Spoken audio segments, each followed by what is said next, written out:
राष्ट्रपिता महात्मा गांधी ने भी अपने समाचार पत्र नवजीवन में लिखा था कि किसी भी धार्मिक उपासना गृह पर बलपूर्वक अधिकार करना बड़ा जघन्य अपराध है। एक हिंदू ये सहन नहीं करेगा कि उसके मंदिर को तोड़कर कोई मस्जिद बना दे।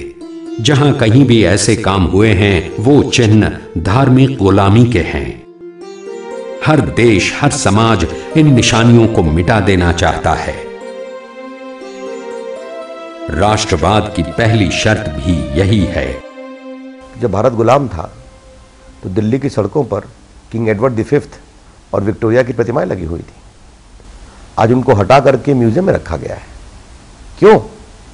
क्योंकि वो दासता के प्रतीक के रूप में वो मूर्तियां लगाई गई थी। तो अब वक्त आ गया है कि श्री राम जन्मभूमि पर एक भव्य मंदिर बने। मर्यादा पुरुषोत्तम राम का मंदिर, जिनका जीवन किसी धर्म या देश के दायरे में बंद नहीं है।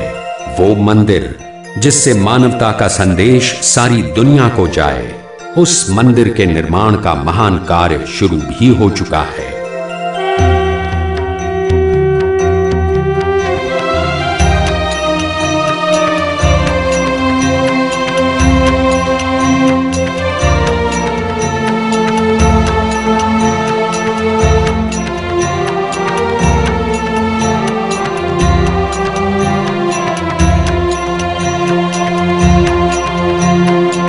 राम भक्तों द्वारा देश और दुनिया से भेजी गई ईंटें इस मंदिर की नींव बनने को बेताब हैं।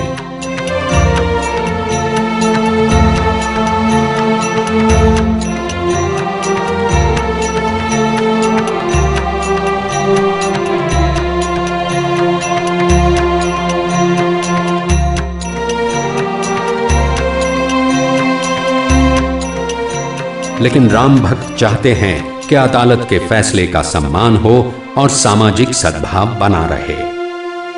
राष्ट्रहित को सभी भावनाओं से ऊपर रखने का संदेश देने वाले धर्मगुरु भी राम मंदिर के निर्माण को ही इस समस्या का समाधान मानते हैं।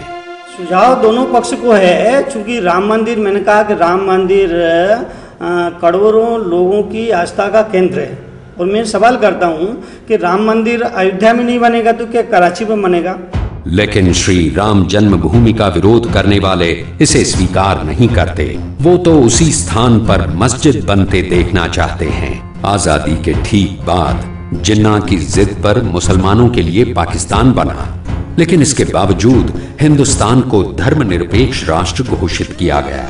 कांग्रेस नेता और प्रवक्ता राशिद अल्वी ने तो यहां तक कहा कि इस देश को धर्मनिरपेक्ष राष्ट्र घोषित करने में सबसे बड़ा हाथ हिंदू जनमानस का था, इसलिए अब बाबरी मस्जिद की मांग छोड़ देनी चाहिए। तो फिर इस समस्या का समाधान क्या है?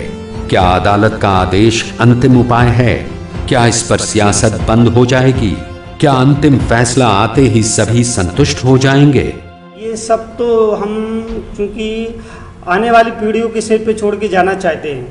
हम नहीं चाहते कि बुरा दिन हम देखें, इसलिए हम इसको टालते जाते हैं, यथास्थिति बनाए रखने की कोशिश करते हैं और कोई समाधान नहीं निकाल पाते हैं शाश्वत।